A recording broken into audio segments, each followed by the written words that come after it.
What's good, everybody out there on YouTube? This is your man Hastags dropping some hot fraga on this mic. Today we're going to be talking about Sonic the Hedgehog at E3 2021. Before we get started, I just want to say thank you guys for supporting the channel a ton. Thank you for the support on the last video. But overall, I want to say we're almost at 5,000 subscribers, so a subscription would help, and a like to this video would help if you wind up liking the video. But let's just hop right into it. So, again, before I start, some of this is based on leaks, some of this is based on news, so take it all with a grain of salt. These are just my speculation on basically what I think is going to happen at E3, at least pertaining to Sonic the Hedgehog. So the first thing I think we're actually going to see in terms of Sonic's plans at E3 is, and I don't think they're going to announce this all at one time, I think they're going to announce this at various events during E3 and Summer's Games Fest on different forms of social media, such as YouTube and especially Twitter, because they like to announce things over Twitter, is that I think they're likely to announce the actual celebration of Sonic's 30th and when it will actually end. Basically, they're going to do this so they can give us a content time frame in which we should actually expect things that pertain to the actual anniversary, whether it be merch, games, the Sonic TV show that's coming on Netflix, all of that. And the reason I say that is because Sonic is going multimedia again, in the way he was in the early 2000s or the late 90s, and it's expanding his reach. And this not only really expands the brand for Sonic the Hedgehog, but actually paces out content better. And I think this allows for the games to be made with enough time put into them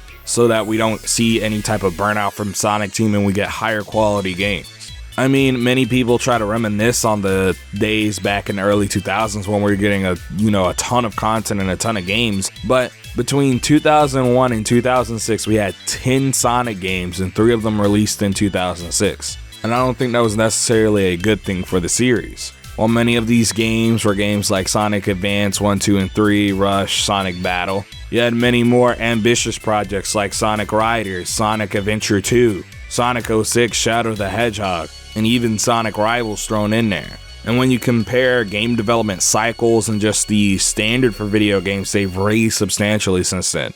Games just take longer to develop and the gap between hardware is much smaller. The weakest hardware at the time that people actually bought was a Game Boy Advance, which had relatively the same amount of power as a Super Nintendo, but in between there we had already gotten both the GameCube, Xbox, the PS2, and then we got up to the PS3 and 360. There was just massive gaps in powers between, what Sonic was being developed on. So while the standards may be lower for, the Game Boy Advance or the Nintendo DS, they're much higher for something coming out what at the time was an HD console on the PS3 and 360. And like I said beforehand, you have more content that's not just video games to help bolster the Sonic IP, get people into Sonic, whether it be, young kids or, teens, adults, whoever it is. If someone sits down and watches Sonic Prime, say for instance, maybe they become interested in the rest of the series, because Sonic Prime to them was at least good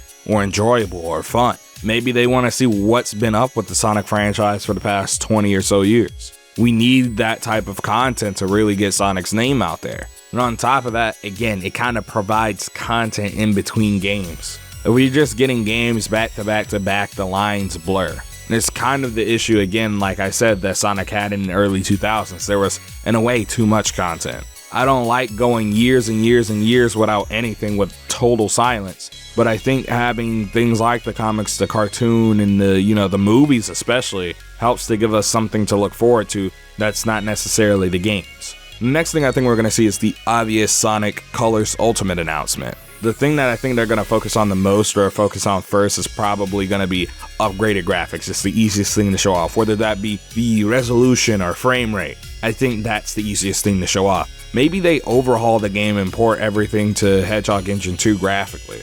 I highly doubt that, but it's a possibility. Also show off maybe some new texture work, or maybe if they don't port it into Hedgehog Engine 2, maybe show off some revamped lighting and some redone lighting, because it was a Wii game. The Wii was 2 GameCubes strapped together. It was not a very powerful console at the time, and even though I think Sonic Colors still looks great, going back and playing it, it's obviously a Wii game. Again, one of the best looking Wii games, and it holds up really well, especially when you just raise the resolution in something like an emulator. But again, it's obvious that it's a Wii game. Much like something like Super Mario Galaxy, obvious that it's a Wii game. But one thing I do hope is that we get some more content. I think we're actually going to get more content in the game. Maybe some more stages, maybe a rework of the stages, because if I remember correctly, a lot of the stages were actually longer in Sonic Colors, but they had to be split into different acts, so those stages can now be put together as acts because of, the limitations of the Wii. It was on the Wii. Again, 2 GameCubes duct taped together and, held together with, some bubble gum. Not something that was, super revolutionary for the time in terms of raw power. And one thing I think a lot of people are looking forward to is maybe DS content being put in, which I don't think they're going to put Sonic Colors DS content in the game. Maybe they actually just re-release Sonic Colors DS or remaster Sonic Colors DS and include it as a bonus, rather than just, putting Sonic Colors DS content in Sonic Colors Wii. I don't know. The world may never know what they actually do, but I'm looking forward to this.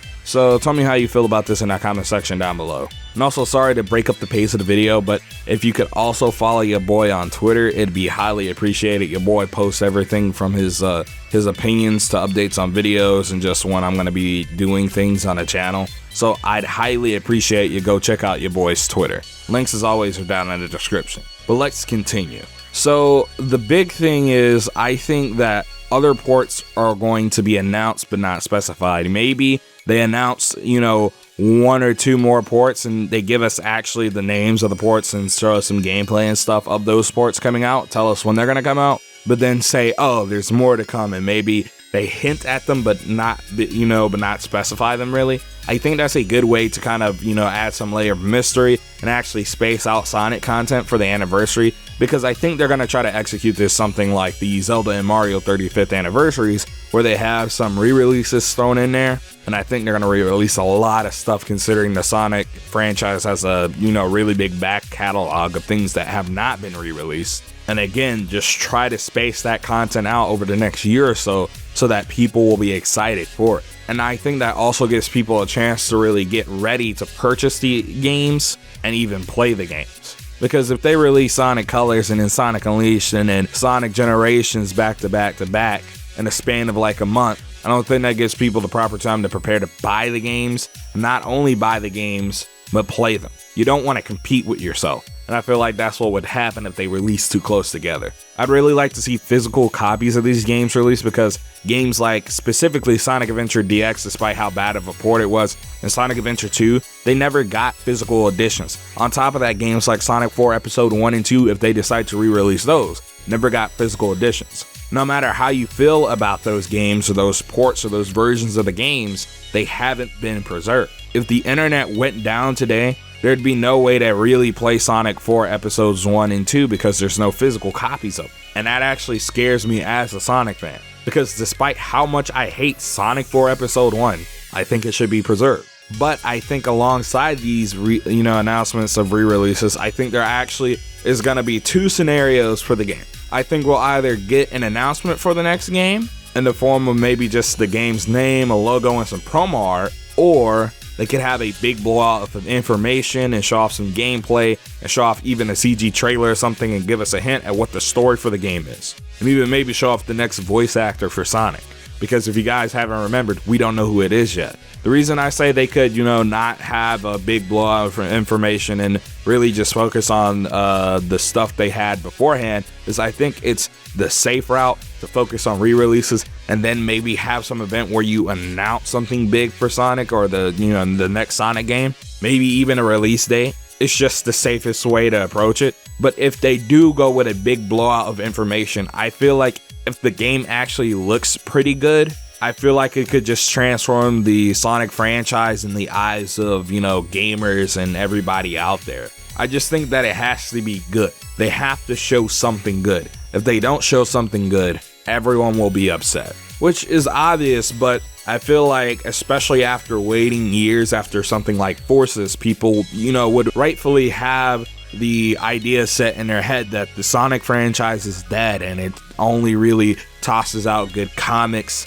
movies and cartoons and stuff, and nothing along the lines of games. It's no longer a games franchise anymore. It's a franchise that has games. And people, I don't want to see that happen to Sonic. I really don't. But I don't know. Tell me how you feel in the comment section down below. Tell me if you are excited for Sonic. Tell me some of your predictions for Sonic coming at E3. I also kind of want to make a video like this, and I'm thinking I'm going to have a Shattuck Stick live soon. So again, hit the subscription button, hit the notification bell to, stay notified for when that goes live. And also make sure to follow your boy on Twitter. I've talked about covering other games and stuff in the past, and I have covered other games in the past, but I really want to know what you guys think I should cover next. What is the next thing that you want me to talk about? Again, leave that in the comment section down below. I read every single comment. But hey, this has been your man Shattuck Stick. Don't forget to comment, like, and subscribe. Share this video out with your friends. Remember, Hot Faraga turns to Cold Blue Saga. Make sure you check out some of my other videos. Peace, kiss, kiss.